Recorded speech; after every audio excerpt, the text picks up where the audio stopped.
Monday morning, getting a bit of a late start. I had some roofers come fix some wind damage, so I had to stop around home till they got done.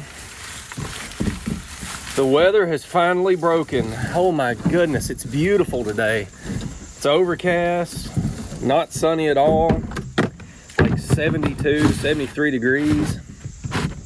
We just got done with a week of very hot, way over 100 heat index, and boy, it was miserable. And it just makes you appreciate this weather so much. Oh, it's nice.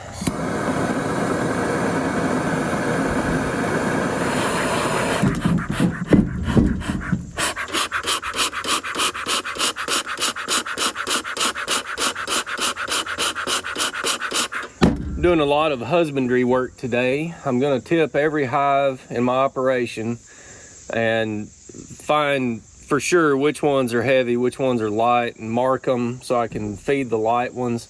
All the little nukes I'll go through. I've got 3 queens that are caged and taped over cages. I've got to get them released, direct release them.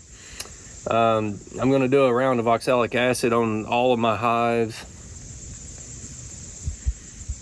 Yeah, just husbandry work. I like this kind of stuff. It's fun. It's like you're really taking care of them, you know, helping them out and doing the right thing. This is something I really don't like about these oil trays. This is pulled out from either a skunk or a raccoon. He's been in there trying to get that. Of course, I've got some dead bees in there. The oil trays don't fit tight against the bottom on these like they do on the Freemans. And the bees can get in the gap, especially if they get confused. And you'll get some dead loss because of that. Find a Freeman. I don't have many of these left. I really don't like these trays, but they're the best oil tray, but they're brittle. Bees can't really get into them. They catch the beetles. And it's milled on 3 sides, so I'd never have any trouble with skunks or raccoons, and I get very few dead bees in those. So I was told in the comments on last week's video that I was looking at the world as glass half empty. I guess that's kind of true. I'm a very optimistic person. My wife can tell you that. I wake up happy in the mornings, you know, ready for the day. I tend to be overly optimistic sometimes. But August beekeeping, when you've been running hard and have a lot of pressure since February, and then you get to August beekeeping in Tennessee, it's a struggle. August is a struggle. It's like the last 5 miles of a marathon. It's the toughest. Let's look at something good here. So not all my little nukes are in bad shape. This one's gonna make it through winter just fine. I may have to give them some comb. They've got an oil tray, but I don't even think they really need it. I've just caught a few beetles in there. They're covering 1, 2, 3, 4, 5, 6 frames already. If they get to 8, that's a full-size deep nuke. A little bigger than a full-size deep nuke. So I'm just gonna feed them, and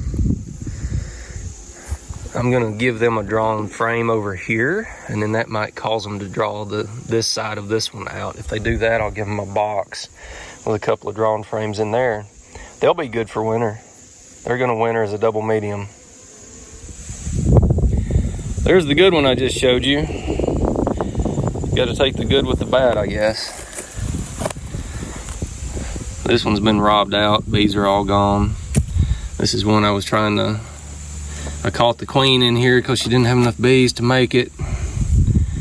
Tried to get her introduced, and it did not work.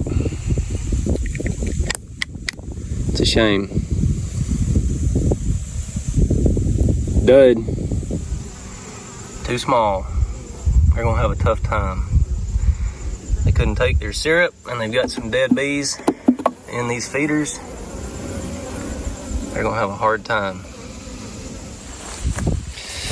The difference in a May nuke and a June nuke. This one's 2.5 frames of bees. This one has got 2 full boxes and is probably ready for winter. They need a little more feed, but they'll be just fine.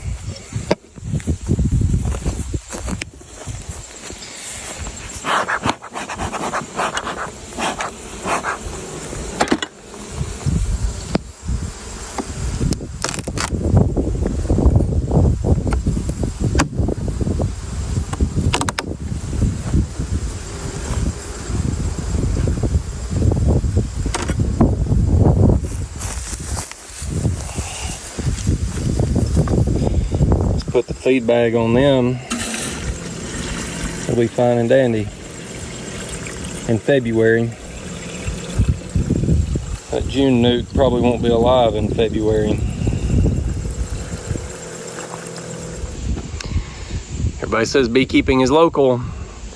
You got to know what you can do in your area, and more importantly, probably is what you shouldn't do in your area, or what's iffy to do.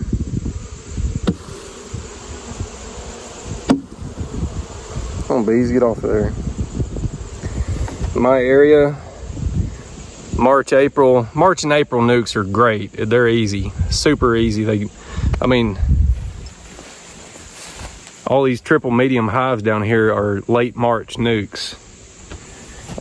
These double medium and that triple medium, I think, are April nukes. This one may be a May. June nukes, hoping I can get them through winter.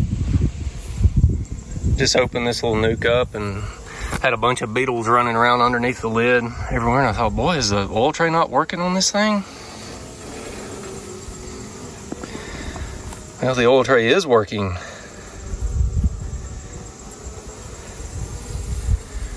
I don't think they would have made it without some help.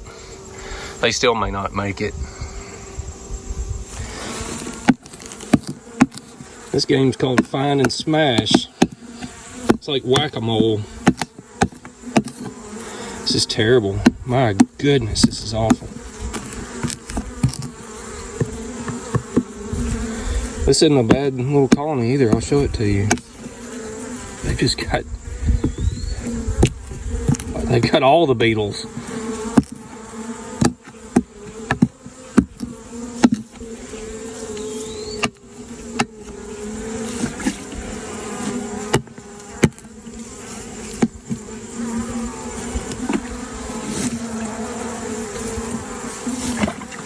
They didn't take their syrup. It started to ferment, so I'll let that drain out some. They got an oil tray in there that is working. They just got this many beetles. Got them pushed up in the corners.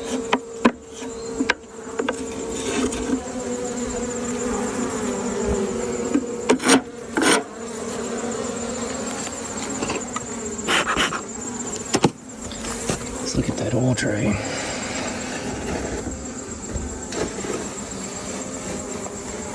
I don't know why that hadn't caught more than it has. Seems like they've kept all of the beetles over here by the feeder and not pushing them down through the bottom board. Oh, easy girls. I know you don't like it. I know.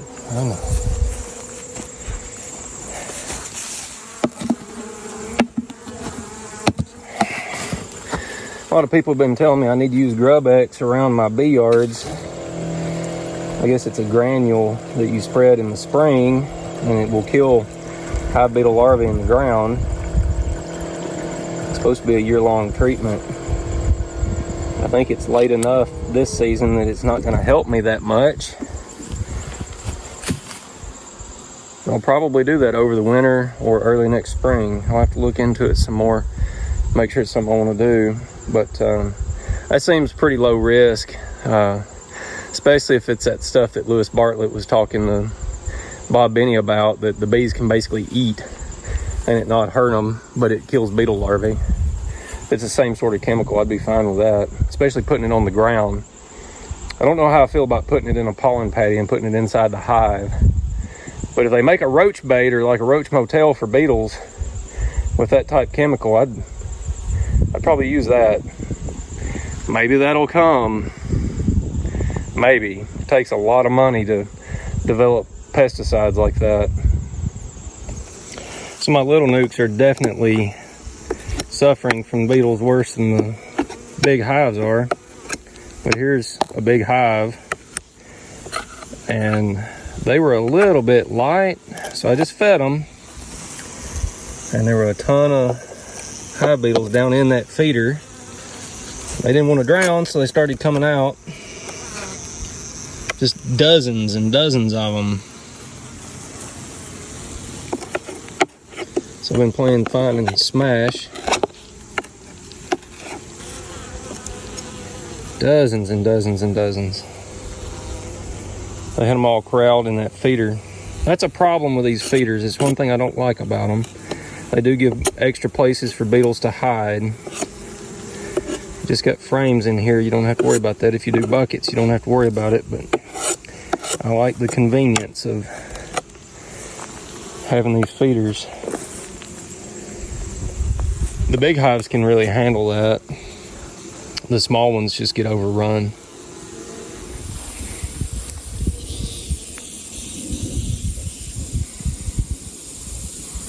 Again, I've probably got a wise coon that has figured out he can get a free meal of vegetable oil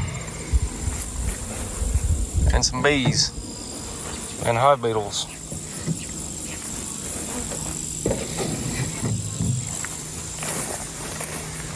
You don't ever see that with these Freeman bottom boards, the Freeman oil trays.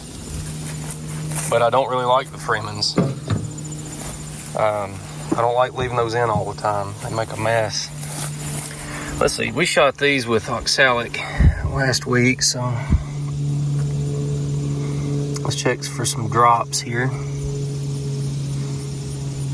I don't have a problem in that one.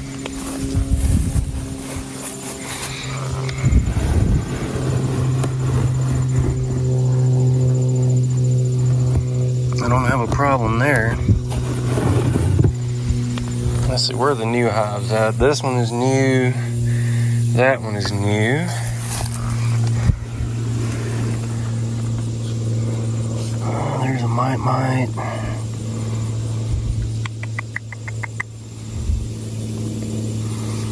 Oh, they could use another dose or two, but they're not bad. That's good. That one's got a red pin, so they had a lot of mites. They've still got several. Yeah, they've still got several. So this yard's gonna need a continued treatment.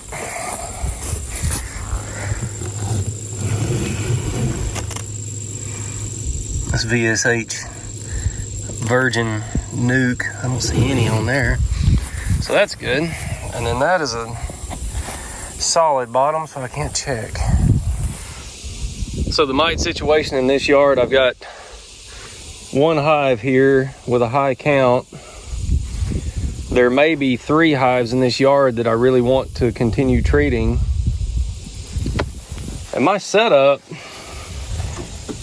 with this ProVape EZ and the generator is best when you are treating the entire yard. I'm trying to move to this IPM framework where, you know, I'll give the entire yard a treatment, look at the mites, maybe give them another treatment or another, but at some point, I'm gonna start seeing that there's very few mites in a lot of these hives. They don't need any more treatment, so I'm spot treating the bad ones at that point and then moving them out of this yard over the winter. It's easy to move bees in wintertime. They don't boil out of the hives and stuff. You get them at 32 degrees and you don't have to worry about them getting hot, just easy. And I don't have any, a lot else going that time of year. So I'm off track here. So because I'm spot treating in this IPM framework on just a few hives, I ordered a instant vape sold by Larrabee's. I got it from Greg Burns at Nature's Image Farm. He's a dealer of theirs. And that's hopefully will be here this week. It runs off DeWalt batteries, which I've got a ton of already. So, you know, when I'm wanting to treat 1, 2, 3 hives in a yard, I don't have to bring the generator with me and deal with 100 foot of cord and all this stuff that goes along with that. I love this Pro Vape EZ, I really do. It works great, but it's best when I'm treating entire yards.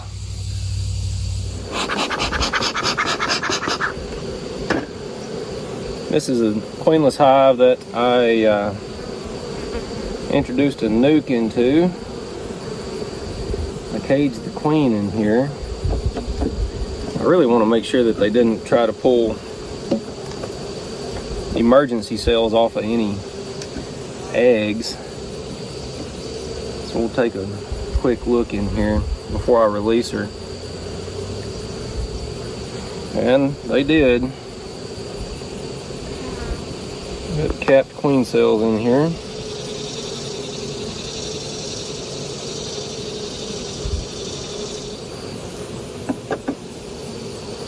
Now we're going to release her.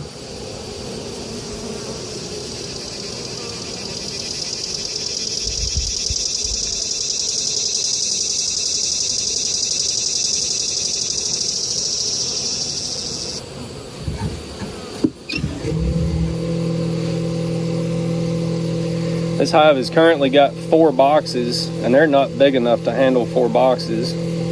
I think they've got the population to handle 3. And I did not have an escape board with me last week when I was fooling with them. So we're gonna set an escape on here and get them out of this 4th, and just let them go into 3.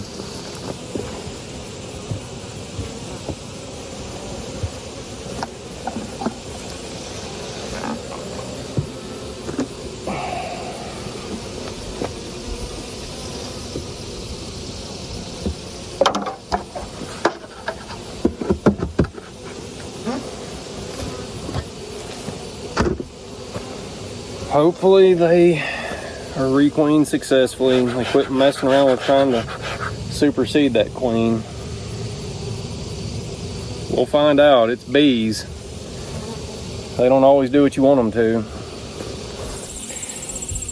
It's so incredible that you can tell as soon as you open a lid on a healthy hive by the smell and the sound that all is well in here. They are finding some kind of aster nectar. I can smell it. It's a little stinky, but I think it smells good. They've taken all of the syrup I gave them last week. Great population. They sound happy. I don't need to go any farther on them. I may squash some of the beetles on that lid though. I hate hive beetles. I think I may do grub X this year. I may run to Lowe's this week and get some grub X and treat all of my yards. I was thinking about that on the drive here. There's no reason to wait till spring. All these are going to have babies, and they'll, you know, may as well break the brood cycle now. May as well break up their life cycle now instead of waiting for next year. So the 2 little nukes I was having trouble with and trying to save, both of them did not work out. This one was trying to abscond last week when I pulled in. I caged the queen, gave them a frame of emerging brood. All the bees went back inside. I thought, well, maybe that'll work out. It's awful late in the year to be fooling with this, but, you know, maybe. Queen was dead in the cage. I don't know if I was too rough with her or what. She tried to fly a couple times while I was catching her. So she was dead. That one's done. So I just put them on top of this big nuke right here. They're a double medium. I was going to winter them like that, but I just gave them some bees and some frames, so maybe they'll get that filled out. I think they will. I really do. I think they'll fill that up. Here's another one that's finished. They're getting slimed by hive beetles. So we'll pull them. They're done. So I'm going through the nukes in this yard, and I just found this feeder that I don't like, and I had a Man Lake cap and ladder feeder to replace it that I pulled out of a dead nuke. So I'm doing that, and started shaking the beetles out of that feeder. There's been hundreds of them so far. That's the third or fourth round that I've dumped out and smushed.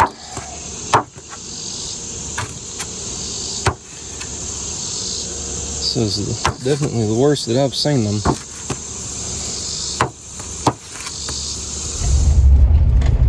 Driving around looking for my weed eater. It wasn't at my storage container at my honey house, which is where I thought it was. It wasn't in the garage at my dad's house, which was likely. And then I thought, well, did I leave it in the shed behind my house? So I checked at lunch and wasn't there. So now I'm beginning to think I left it somewhere that I never leave it. Out at the old pole barn. I have no idea where I put it. I must have overlooked it. I don't see it in here either. It's got to be at Dad's somewhere. It's got to be up there somewhere. Oh, goodness. Late soybeans are coming along. See the deer browse pressure. They're going to make a crop. We've had late rains this year. I've been through half these hives so far. These are little nukes that I started in April or May. I'd have to look. Anyway, I'm feeding all of the nukes. I know that they all need feed. But I've got these big hives. I know these were made in April, so these had to be made in May. Because these are VSH virgins I got from Corey Stevens, like around mid-April or something. And they all built up into double deep size, triple medium. And pretty simple what I'm doing on them. They were being fed, but now they're heavy.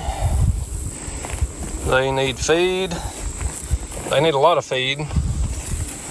They were being fed, now they're heavy. Heavy.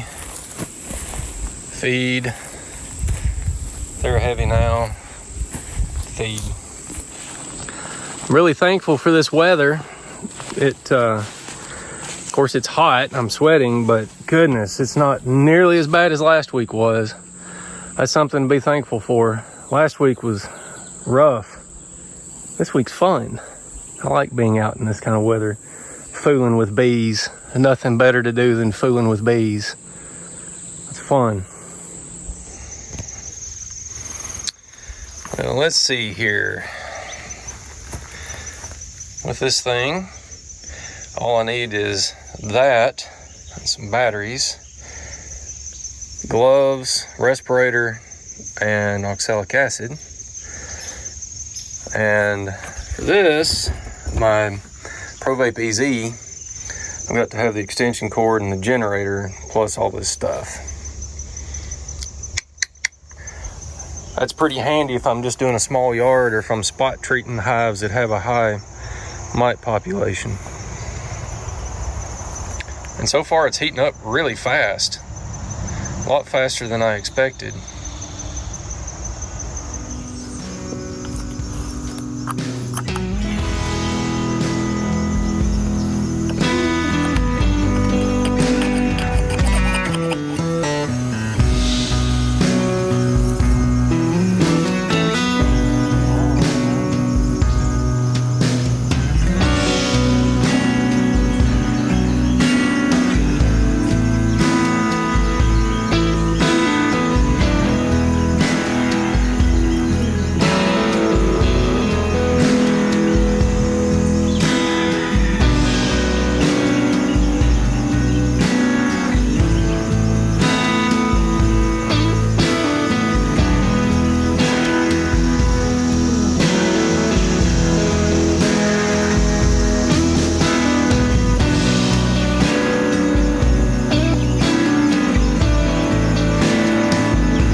So I've been thinking that I need to do more with this YouTube channel.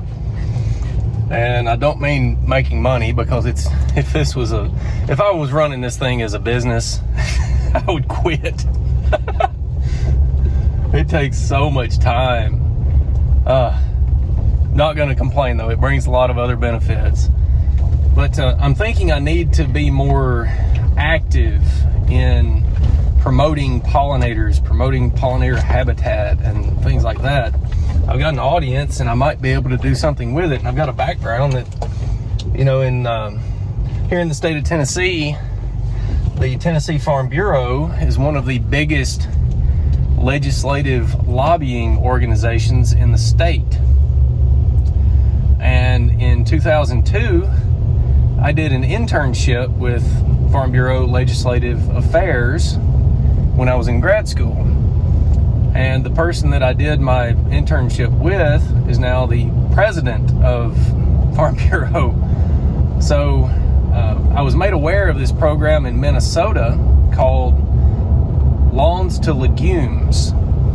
And it's basically providing education and also monetary support in the form of grants for people to convert their turf grass lawns into pollinator habitat, flowering plants. And I think that's wonderful. I really think that is wonderful, because a turf grass lawn is a desert ecologically. I mean, there's very few things that can survive in that type habitat. But you throw a bunch of legumes and flowers into the mix, and all of a sudden there's life. There's a lot of life. So I sent an email this morning, just a contact form to them, and hopefully something comes of it. I'm just asking send an email to Farm Bureau and just asking for advice on how to move forward with implementing a similar program in Tennessee. I have no idea what the process would look like. Absolutely no idea. But you need horsepower to get something like that done. You need people who know what to do and how to do it, and they have the funding to be able to do it. So Farm Bureau might be a vehicle that could help me with that. We'll see. I'm also a graduate of a land-grant university, so I might send an email to University of Tennessee Knoxville and see if they have any ideas. I know when I was an intern and a grad student at UTK, one of the professors there actually got a law passed. He hired some attorneys and had a law written and then gave it to Farm Bureau, and they got it passed, and it benefited farmers. Interesting stuff. This is something that I just feel like I'm being called to do. Look out and see the deserts that urbanization creates for wildlife and pollinator species especially. And it's a crisis, but nobody sees it. Seems like nobody knows about it or cares about it unless you're a beekeeper. So my hive beetle problem is bad enough that I've decided to take some action, and it'll be a multi-pronged approach. I did some homework, and the chemical that Lewis Bartlett at UGA is working with is chlorantraniliprole, which is the chemical found in GrubX. GrubX, I think, is a 0.08% concentration. There's another chemical that's made for different kinds of bugs. I think it's a granule as well. I forget the name, but it's at a 0.2% concentration. It's more expensive, of course. So I'm going to get some GrubX and treat the ground around my hives with that, and that should help to break the larval cycle, because the hive beetle larvae have to exit the hive and get into the ground to pupate and become adult beetles. We've got a puppy making himself at home here. So that'll be one part of it. I've got oil trays. I don't really like using them. I do think they are effective. So I'm going to try some different things. I found a paper. Oh, Max. I found a paper on a study done in Australia, and they were looking at external traps. So they were using fly traps with a bait to get beetles to go into those, and they would put them upwind from your hives in the apiaries. And I think that will work. The bait that they found worked really well. You take a teaspoon of brewer's yeast, a tablespoon of honey, tablespoon of sugar, I think, and then 250 mils of water, mix it together. And as that starts to ferment, that fermentation smell of the yeast and the honey and the sugar and everything is highly attractive to beetles. So I thought, well, if that's highly attractive to beetles, then I could probably use that in some beetle blasters or something along those lines and drown beetles in those inside the hive, and then try to catch beetles infecting my apiaries external to the hive, and treat with Grub-X. And maybe, just maybe, next year I'll have fewer beetles than I do this year. I don't want to have this problem next year. I've done a census this week, and I think I'm down to less than 110 hives. I think I'm somewhere around 105, 106. I was up to as many as 130, and I've lost some mature hives to queen attrition and things that are normal. But that last round of nukes just got hammered by hive beetles. I've had absconds and rob outs and all sorts of stuff. I've lost over half of those. And I'm talking half of the mated queens that I had return. So that's bad. That's really bad. I'm not ever going to make nukes that weak again, that late in the season. March, April, early May nuke is worth a whole lot more than a June nuke to me at this point. So those are some of the things I'm thinking about. I've got to get... I don't know that I'll get control of my hive beetle situation, but I've got to do something about it. It's bad enough that I can't just not do anything and trust the bees to... the bees should be able to handle it, They should be able to, but boy, they've got a lot of pressure. I feel like I need to help them with it. I've got a question here from Barry, tough last name, Kiesz, Keys. Anyway, first year beekeeper here. When moving your supers to your warming room, or it could be the honey house from the field, how do you minimize the number of bees in the supers? We used the fume boards. Max quit. We use the fume boards to knock them down into the brood boxes, but we are getting a ton of bees hitching a ride out of the bee yard. Example, we had 6 supers on 2 deep brood boxes. We would fume the top for about 3 to 5 minutes, pull a couple of boxes, fume again, etc. Any ideas would be appreciated. Use a blower. And boy, fume boards, I don't like fume boards that much. They are effective, but you've got to use Honey Robber or Bee Go for them to work well. If you're using Fisher's Bee Quick or something that smells good, Fisher's Bee Quick smells like almonds. It's like almond extract. It smells good. It just does not work that well, especially in cool weather. Honey Robber works pretty good. It smells like vomit. Bee Go smells even more like vomit. It's like vomit on hot pavement. It's terrible, but it will move the bees. And then you tip the boxes and you blow the residual bees out with a blower. That's how you minimize the amount of bees in the honey house. I like using escape boards a whole lot more. You don't get all the dripping from burr comb and stuff that you do when you're using fume boards. The bees will clean that up if you're using escapes. And you'll still have some residual bees, but I just tip the boxes and blow them out with a little battery. I've got a DeWalt 20-volt battery-powered blower that works really well for that. So, and then there are some things that you can do in the honey house. Of course, I don't have any windows in my honey house. It's just the door has windows, so I keep a bee brush next to the door. And, when I open the door up and the building's dark, all the bees will be on the glass. You sweep them out into the outside. And then I did get a little battery-powered, like a dust devil kind of thing, little handheld vacuum. And I can go around the honey house and suck those up and then take them outside and release them. If you keep a if you keep a nuke outside your honey house, then all those lost bees will drift into that nuke, and it'll end up being pretty strong by the end of extraction season. So hope that helps. Those are some things that I've learned in my experience, I guess, study and practical experience as well. Guys, if you have questions, and you can send those to info@duckriverhoney.com. You can also leave them in the comments below. Appreciate you watching. I'll see you on the next one.